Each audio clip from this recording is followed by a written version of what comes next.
Hey, it's Jackie. Chelsea and I recorded this episode before the IATSE strike vote, and we just want to say that we support their 65,000 members' demand for safer working conditions, more reasonable hours, and fairer wages. Without film crews, the movies and shows that we love and talk about on this podcast would not exist. We hope that IATSE's efforts will lead to necessary change and a better film industry for its workers. Now, on with the show.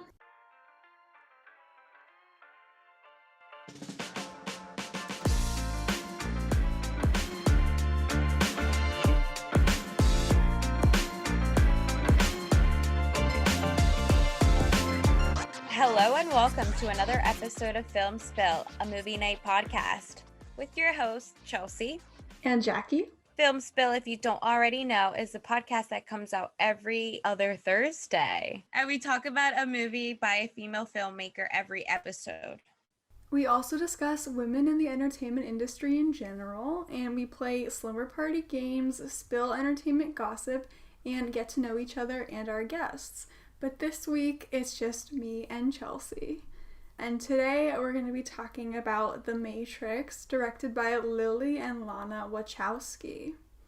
But first, it's time for Guess the Movie Quote. I'm excited for this game. I don't know if I'll be able to get them all, but we'll see. These are some pretty iconic quotes, I think, so. Yeah, I think you got these. I tried to make it, an even game for you to have some tricky ones in there. I can't go too easy. Oh, yeah, no, for sure. I don't want you to. But I appreciate the confidence. So the first quote is, "May the Force be with you." It's gotta be Star Wars, but I don't know which of the Star Wars because I'm not a huge Star Wars person. I would just credit the first because I feel like that's a continuous quote, right? I don't know which one. I get so confused by the orders as is. Yeah. So. Hold on, let me Google. Okay. A New Hope, I guess, was the first movie, released in 1977, which is episode 4. All right, next one I know that you're definitely gonna get. Okay. Definitely gonna get. This one has to be a no-brainer. There's no place like home. The Wizard of Oz. Yay! Yeah, of course. Love that movie. Like, it's a classic. You gotta know the classics. I feel like everybody, I don't know everybody, but like, even if you haven't seen that movie, which you definitely should see it, you know what that quote's from. Yeah. Maybe so good. Even though when they get into these characters, like the Scarecrow and stuff, they look so weird. And they kind of scare me. It's really scary, like the flying monkeys. My mom always hated the flying monkeys. She said she was really scared of them. Yeah. I'm just not a costume type of person sometimes when they look like freaking creepy and too real. I'm like, oh no. Because it's all, none of it's like CGI, right? All of it's like practical effects because it was filmed in like the 30s. It just looks, it's in an uncanny valley for me. I wouldn't like putting that on my resume. Wizard of Oz, flying monkey. You're like, yeah, I was in the Wizard of Oz. Oh, who'd you play? I was a flying monkey. No big deal. So the quote is, "It's alive! It's alive!" I haven't seen this movie, but is it Frankenstein? It is Frankenstein. It's a really good film, actually. I had to watch it for I took a horror film class and I had to watch it. And it was good. Yeah, I definitely should see that movie. I feel like it's, like you said, so iconic. Next one. This one I was excited for. I wanted to see how good I could actually say this line. "I'll be back." The Terminator. Yay. Okay, I don't have that deep of a voice, I guess. "I'll be back." No. Yeah, it doesn't sound good. I can't do it. Next one. "My mama always said life was like a box of chocolates. You never know what you're gonna get." Forrest Gump. Yeah. Oh my God, Jackie, you got these. There's like a couple toward the bottom that I'm looking at that I'm like, I don't know, but we'll see. "Houston, we have a problem." Okay, this one, I don't know what the number is. I'm so dumb. It's either Apollo 11 or Apollo 13. It's Apollo 13. Okay, yeah. Mm. Because, But yeah, you're like, good. You got it. if I don't know my history. Has Tom Hanks in it? He's always in like such historic movies. What's that other Yeah. one he was in? Let me click on Tom Hanks. Oh, Saving Private Ryan. Yeah. He's so good, that's why. Yeah. So They're like, he can do it. Like, put him in any era. He's got it. I know he can pull up any era. Here's looking at you, kid. This was one of the ones that I was like, ugh, I know people say it all the time, and I know it's like a thing, but like I don't know. Once I tell you, you're gonna be like, ah, rats. Can I get a hint? We just talked about it last week. I was like blank and then blank. Oh. It's Casa. Oh, Casablanca. I have seen Yeah. this movie, but wow, okay. I just remember like we'll always have Paris. That's the quote from that movie that I think of when I think of that movie. That's another good one. You're gonna need a bigger boat. It's from Jaws. Yes. Yeah. Keep your friends close, but your enemies closer. This is another one that I'm just like, again, have heard people say it a million times. I actually didn't know that was from a movie. Like, I just thought it was like a saying. I thought so too. Maybe they put it in a movie for a saying, but I'm pretty Yeah. sure this is The Godfather before I look it up. I think. Oh, okay. Yeah, it is The Godfather. Okay. Yeah, I mean, I have seen that movie too. I don't remember that line in that movie. There's too many of them. Yeah, it's true. But I do remember in the first Godfather movie, leave the gun, take the cannoli. That's one of my favorite lines. I love cannolis. Ugh, I could go for one right now. Me fucking too. Like me just thinking of it, I'm like, sweet old cannoli. The crunchy shell and then the sweet creamy inside. And the little chocolate chips with the powdered sugar. Chocolate chips, maybe some pistachios crumbled up. Maybe some orange zest on there. Oh, you're getting fancy, Jackie. You know, girl can dream. Okay, next one is Just Keep Swimming. This is from Finding Nemo. Yay! Dory. Yeah. Dory, good old Dory. For a second, I almost said Finding Dory, but then she probably says that in her movie as well. But yeah, I think so. Originally, Finding Nemo. Originally, Finding Nemo. All right, next one. I Am Your Father. That's another Star Wars one, right? But I don't know which one of those films he says that in. I think it's the fifth one. Okay, so go back to my cheat sheet. The second one that was released, The Empire Strikes Back. Okay, the next one I had to look up. I've never watched the movie, but I mean, I've heard this quote. Everyone says it. Okay, so the quote is, "You talking to me?" Okay. Are you talking to me? My guess is Taxi Driver. It is. Okay. Good. Damn, that was good. So you watched it? No. No? Okay. But I know it's Robert De Niro. Yeah, I should see Taxi Driver. Everybody talks about that movie. Next one. We're close to the final three. Okay. So, As If. Clueless. Yes. Yes. We got to talk about that movie because it was directed by a woman. Yes, we do. Maybe we'll do that sometime in the next couple of weeks. Yeah, that'd be fun. Cool. Let's see if you get this one. Nobody puts baby in a corner. Is this Dirty Dancing? Yeah. Damn. I haven't seen it also, but again, it's one of those movies where it's just in the zeitgeist, you know? It's in the water. Yeah. That was like one of my favorites growing up watching was Dirty Dancing. And the next one is You're Killing Me Smalls. Okay. My guess is, and this is probably totally wrong, but The Sandlot? No, it's right. Really? Yeah, it's the Oh my Sandlot. god. Cause I remember seeing, this is so stupid. I remember going to Target and seeing this shirt that said "You're killing me, Smalls" that they had, and I was like, "What is that?"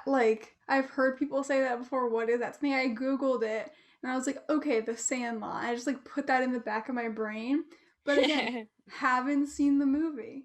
That's a classic. I Definitely have to know. watch The Sandlot. That's another one on your list. I'm gonna start making you a list, Jackie.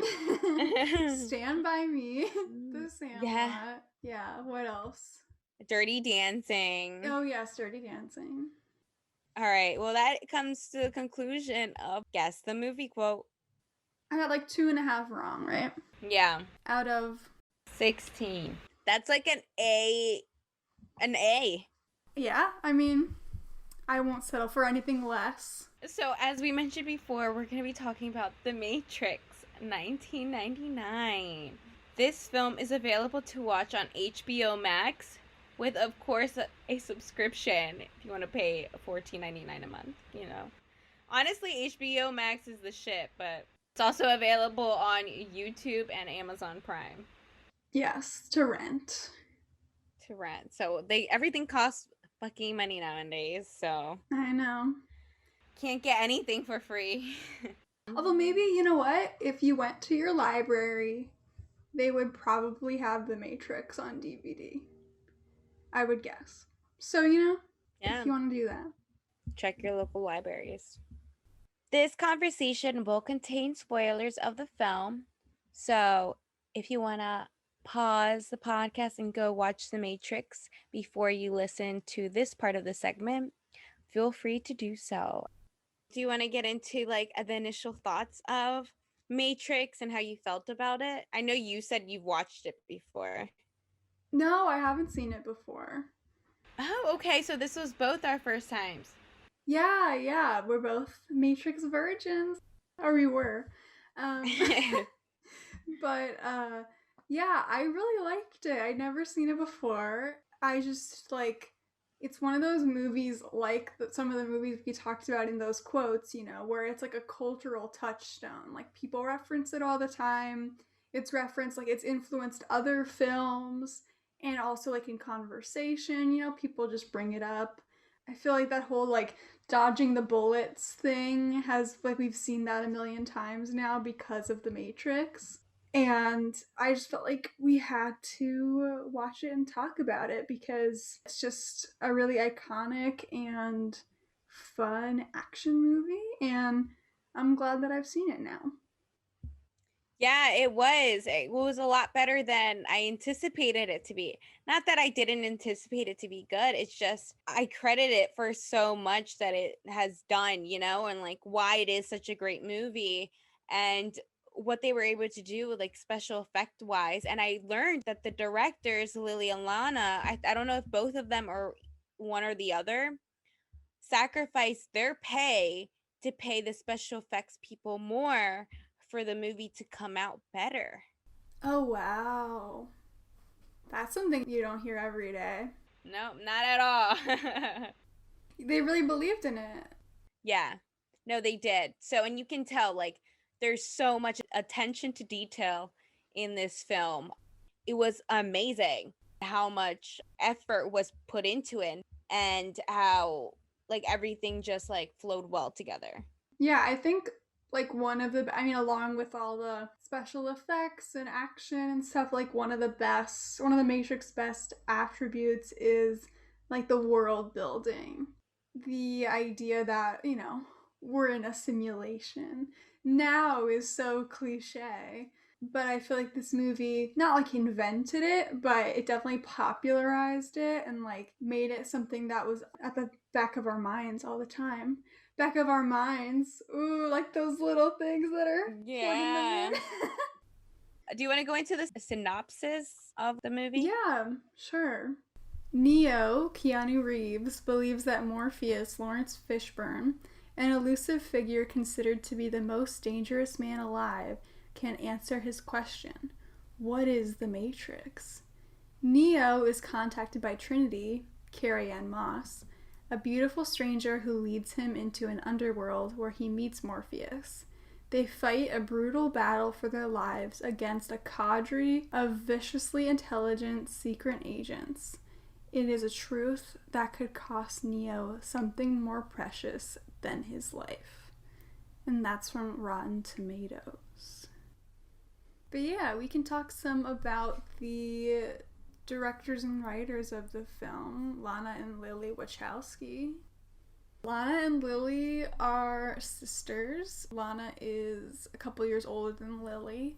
And since the release of the Matrix trilogy, they have both come out as trans women. So that's just like an interesting sort of thing to think about in the background, and we can get a little bit into that later.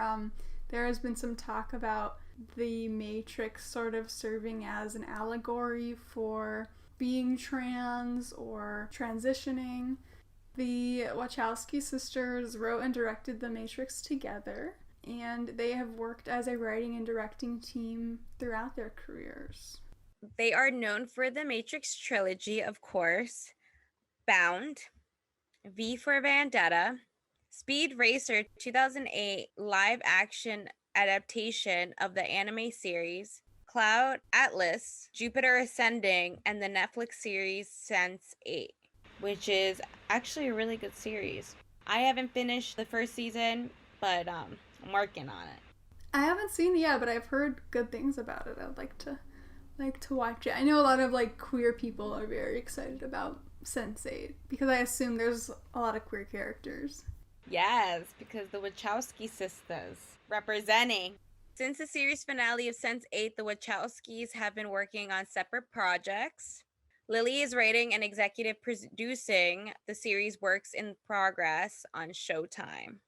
I don't really know why the Wachowskis decided to, creatively part ways for the moment. I assume there's no bad blood or anything, but just, want to work on your individual things. I feel it. But yeah, there's a new Matrix movie that's coming out this December called The Matrix Resurrections, and that will be directed by Lana Wachowski. The Wachowskis are from Chicago, and their dad was of Polish descent, hence Wachowski, a very Polish last name. And I loved this. I was reading about this. So Lana and Lily were both theater kids in school, and former classmates of theirs have said they played Dungeons and Dragons. And I just, as a former theater kid who likes to play Dungeons and Dragons, it's just really, that made me really happy. I never played Dungeons and Dragons. It's so fun. I feel like you really like it. Like, everybody's like, oh, it's so, like, nerdy or so goofy or whatever, but, like, it's literally, I mean, I loved and still love, but just haven't done it for a while, like, improv. I love improv. Yeah, and I also like, storytelling and like creating fantastical characters and worlds. And it's just like kind of a structured improv with your friends, Yeah. It's just great. And like, it can lead to you writing something like The Matrix. That's probably what happened here. Yeah. Oh, this is nice. So Lana and Lily wrote several issues for the Marvel Comics in the mid-90s. Ecto Kid and Clive Barker's Hellraiser and Nightbreed before writing and directing films together. Yeah, which like I feel like I can see, a comic book influence in The Matrix. I mean, and they talk about being inspired by Japanese animation and martial arts movies. So like that's also there, but I just think like if The Matrix was a comic book series, that'd be cool. I could see that. I could see that too. That'd be cool. Maybe they should create like an animation. Well, there were the Animatrix. My boyfriend was telling me about this. So like after The Matrix was released, they did this by other filmmakers, I think. They made like I think they're animated shorts that take place in the Matrix universe. That's cool. Yeah, I mean, the Matrix world seems like badass. The other two movies both came out in 2003. What? Yeah, I thought they would be like a year or two apart at least. They both came out in 2003, The Matrix Reloaded and The Matrix Revolutions. That's weird. Maybe because both of them were working on writing and directing, so they banged out these two. It's true. The Wachowskis were inspired by Japanese animation and martial arts movies when choreographing the action scenes in the film. They used a technique called wire fu, a subgenre of kung fu moves where the stuntman's or actor's skill is augmented with the use of wires and pulleys. That's so funny because I guess they pull them back. Yeah, they like can flip them around and stuff. Like it Mm. just it makes you be able to do stuff that like looks superhuman. But yeah, that technique was really popular, or is really popular in Hong Kong action cinema, and its use in The Matrix popularized the technique in America, and it has now been used in many Hollywood action films. So another thing where The Matrix was sort of groundbreaking. The budget was 63 million. The film premiered in the US on March 31st, 1999 and grossed over 460 million at the worldwide box office. It was relatively well received, especially for its action, special effects, and sound design, but some critics were disappointed by the story, particularly the third act. The Matrix also won 4 Oscars for Best Visual Effects, Best Film Editing, Best Sound, and Best Sound Editing. Many considered it to be one of the best sci fi films of all time. Do you think it's one of the best sci fi films of all time? Of its time, for sure. Still today, I mean, the enhancements of technology and visual effects now are completely different. So, like, I know that the movie that's going to be coming out soon, if the special effects were that top notch back in 1999, I have a feeling that it's going to be like crazy. So, I'm like really excited to see like what they can do with it now. It's true, yeah, with all the advancements that we've had since then. I mean, I am not like a huge sci-fi person. I don't like have anything against the genre. I just feel like I'm not super well versed in it. But like I would say, like it seems like this movie was very revolutionary, I guess, in what it did and like the story that it told and very influential. And it looks super cool and like it's a very fun film. So I would say, in my book, it's one of the best sci-fi movies I've ever seen.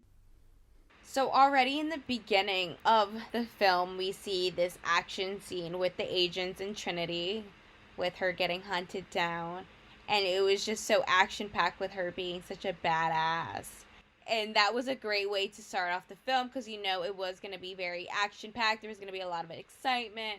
Like you're already questioning like why is she getting hunted down? Like what's going on? And that makes you want to engage in the film even more because you're starting to ask these questions from the very beginning. Yeah, and then she goes in the phone booth and she disappears. You're like, how does that work? Like, what happened there? I feel like that first scene does a really good job of like just, throwing us in like en media res, as the film scholars would say, just kind of immersing us in the world right away. And definitely, like you said, giving us a taste of like what this movie's gonna be like going forward. Mm-hmm. And Trinity is hot. Yeah, she's such like such a great representation for like female dominance. Like we're badasses too, and that's like the first person that you see kick some ass is her. I was a little bit disappointed that like she had to be the love interest for Neo, cuz like I don't really feel like that was even really all that necessary and like really not that established, and then just at the end they kind of threw it in there. I could kind of tell like she had a crush on him or whatever, but I just didn't feel like we needed that. I feel like that's so tropey and like classic action movie, and I think like I didn't really need that from this movie for me to like it. You know, like it made me like it less. Yeah, it's true. I mean, there's always a guy and a girl relationship when an action movie comes to life, right? You haven't seen a gay couple yet on screen that like it's an action-packed film until I think Batwoman with Ruby Rose or no? Ruby Rose. Yeah, yeah, yeah.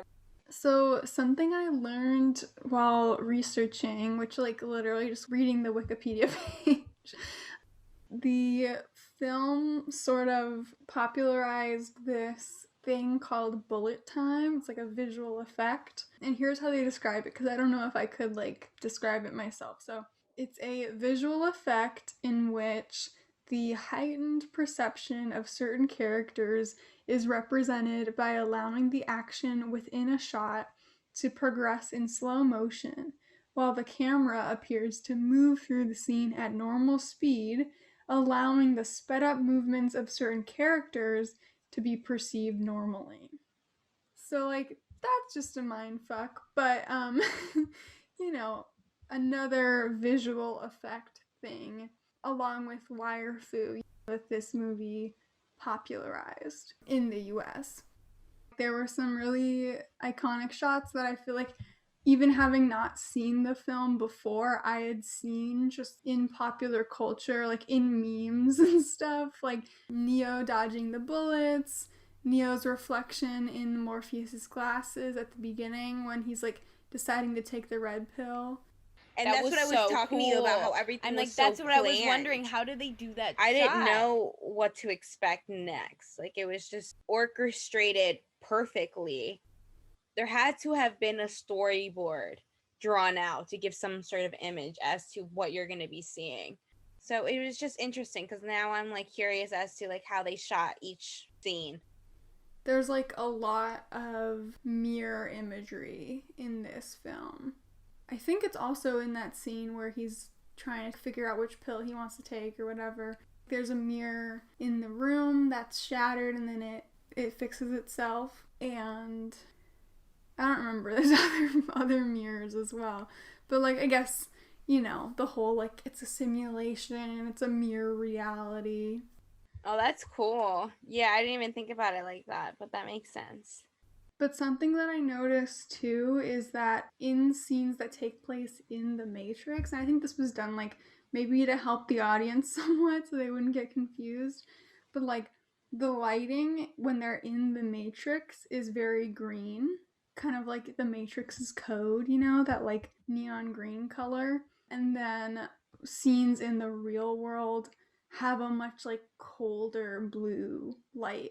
Almost like Twilight. Not quite as blue as Twilight. Yeah, it was definitely like a moody type of feel. It was pretty dark throughout the whole film, but they did a great job by doing the tint. Like it wasn't just so vibrant of a green, but it was like this like really good green that was like distinguishable. I really loved the production design. The look was just really cohesive. It was like this grungy kind of cyberpunk vibe, and I also just liked it's very like late 90s, and that's always fun to see. All the tech that they had, like when they're on the ship and they're like watching what Neo and Morpheus are seeing in their heads, like the kung fu scene and all that, like it's so pixelated on that little monitor.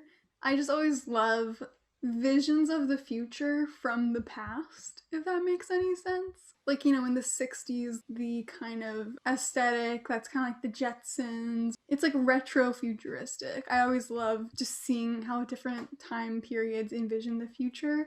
And like, it's funny to me that even though I guess like they say, you know, in the movie that humanity supposedly peaked in 1999, which like did it? Yeah, probably.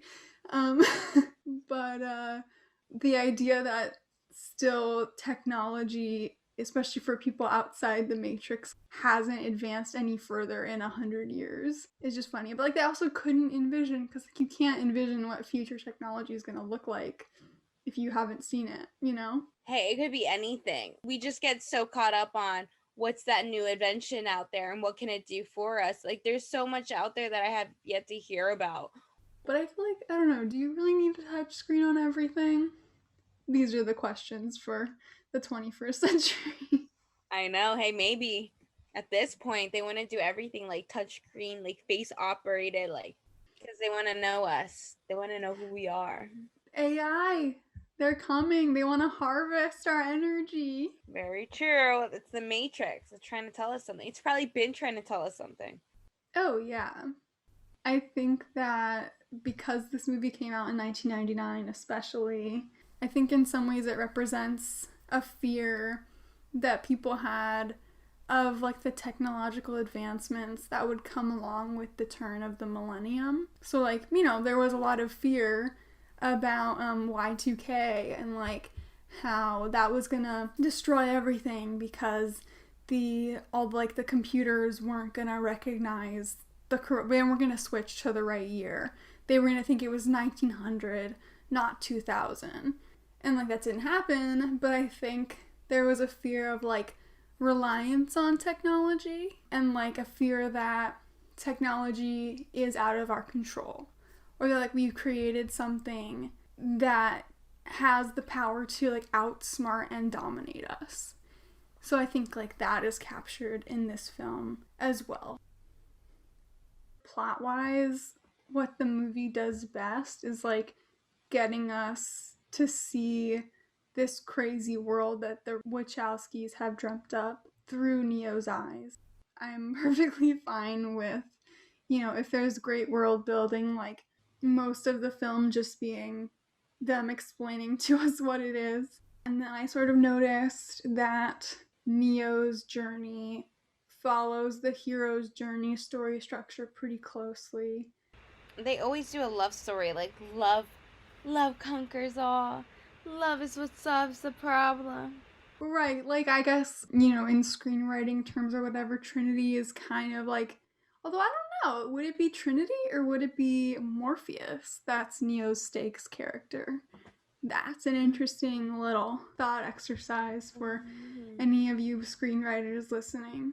But I was following the movie. I was with them. I was like, okay, Wachowski's like, I feel you. I'm vibing. We're in this, like, it's a simulation and we're going in and out and we're trying to stop the AI and like I was there.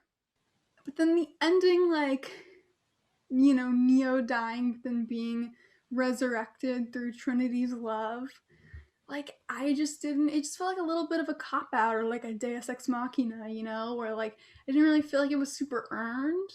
And I think like had Neo and Trinity's relationship been more established, like had we gotten really a sense that they really did love each other, I might have been more willing to go along with that, with what happened at the end. But like because that wasn't really there, it was a little bit of a letdown. Well, I thought that he was gonna overcome it by himself, like without needing that whole like relationship to save him. Because I thought like the teaching from Morpheus that he got was that he could outlive anything.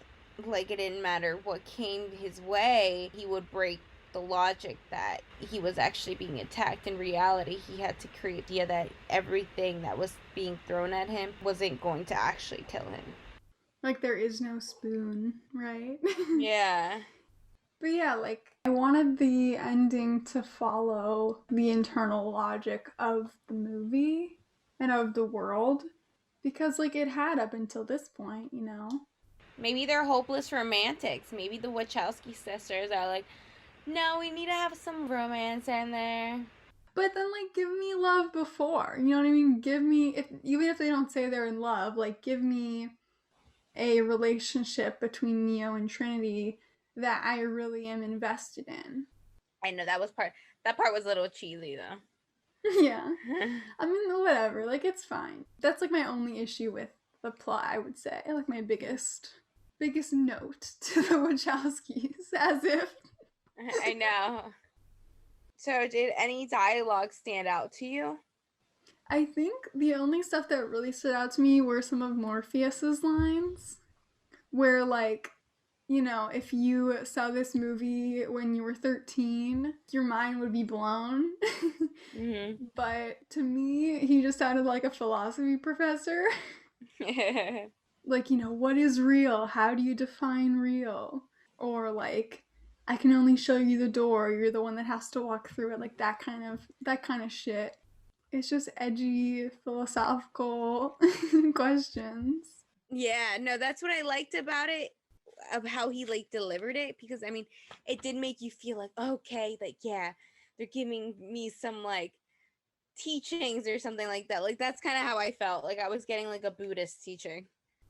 If I was still in school and I was in a philosophy class, like I would write a paper about the Matrix and like Mm. compare it to different, like compare it to Kant and compare it to like different philosophers' perspectives and see kind of how it lines up or like sort of what philosophical school like it falls into.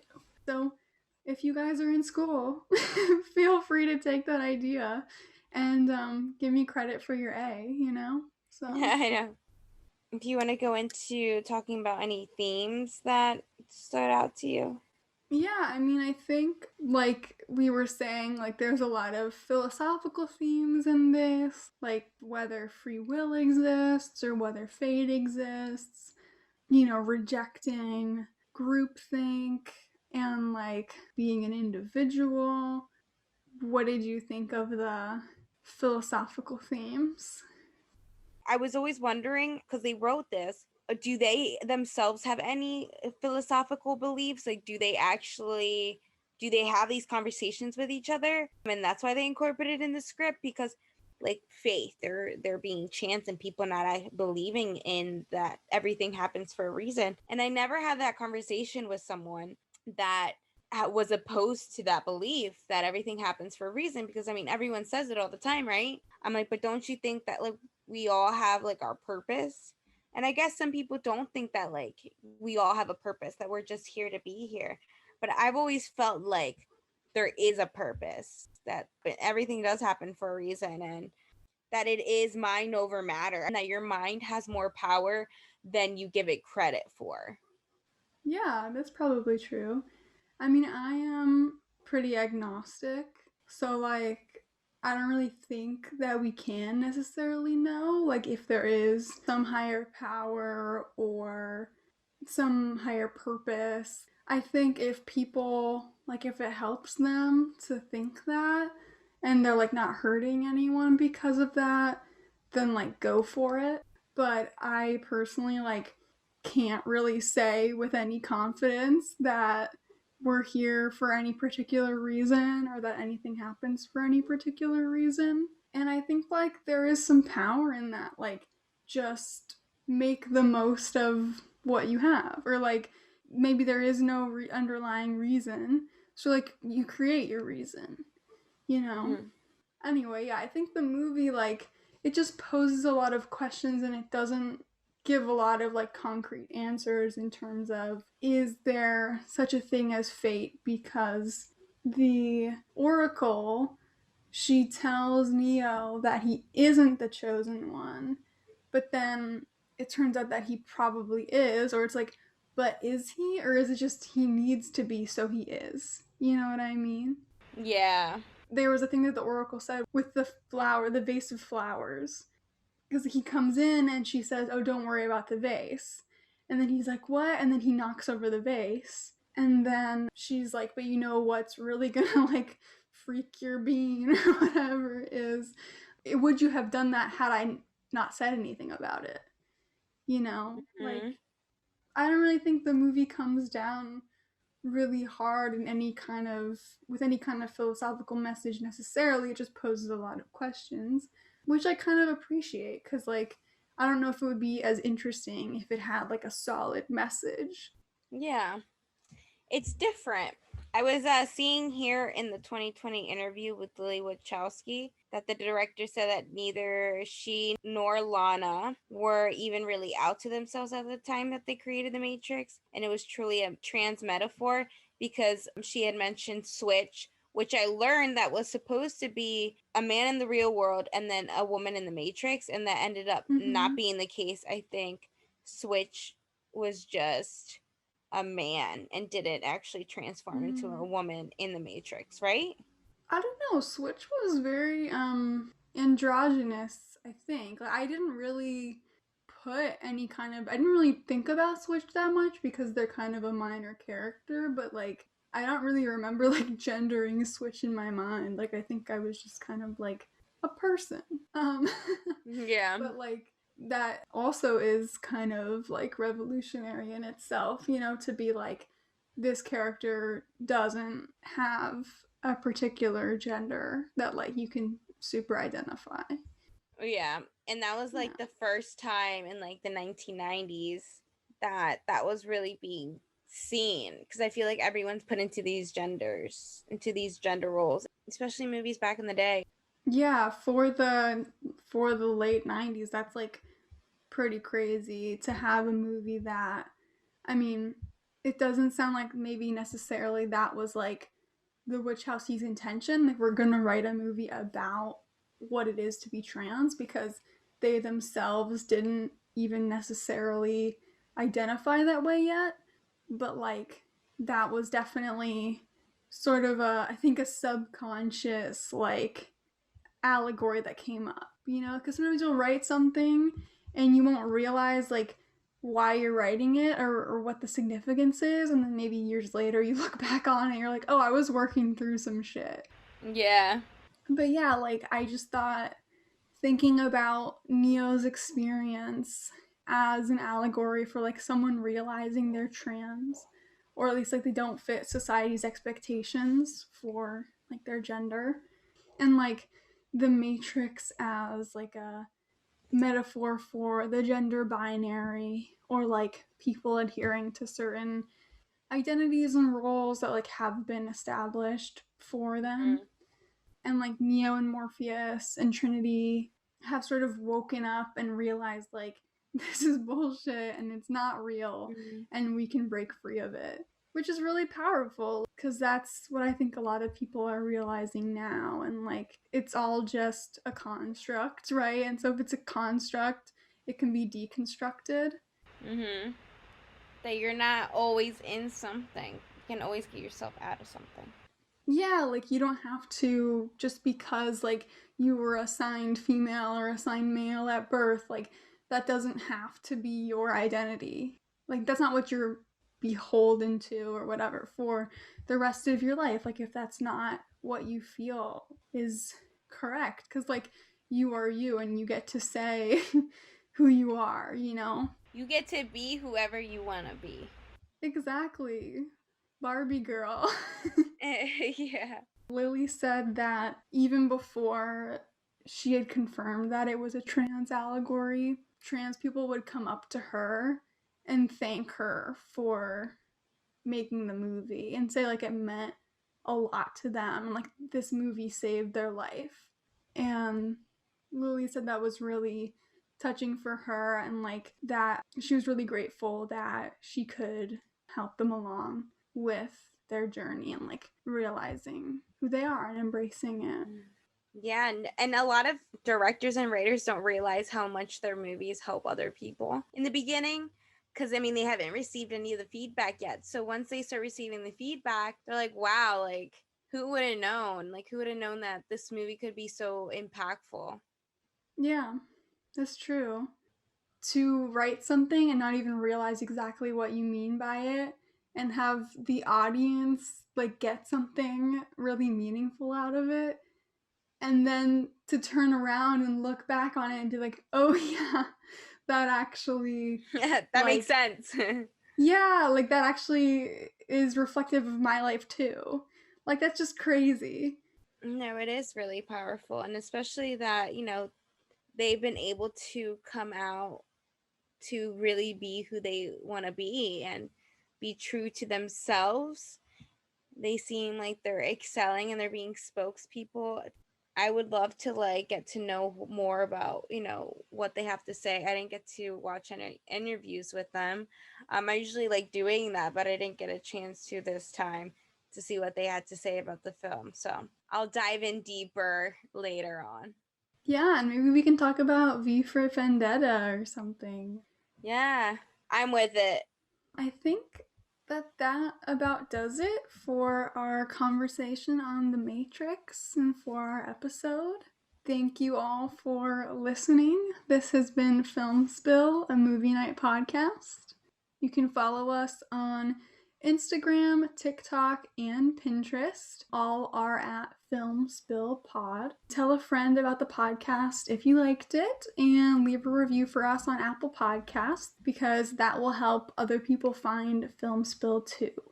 You can support the podcast at Film Spill Pod on PayPal. Special thanks to Onyx Films for promoting us.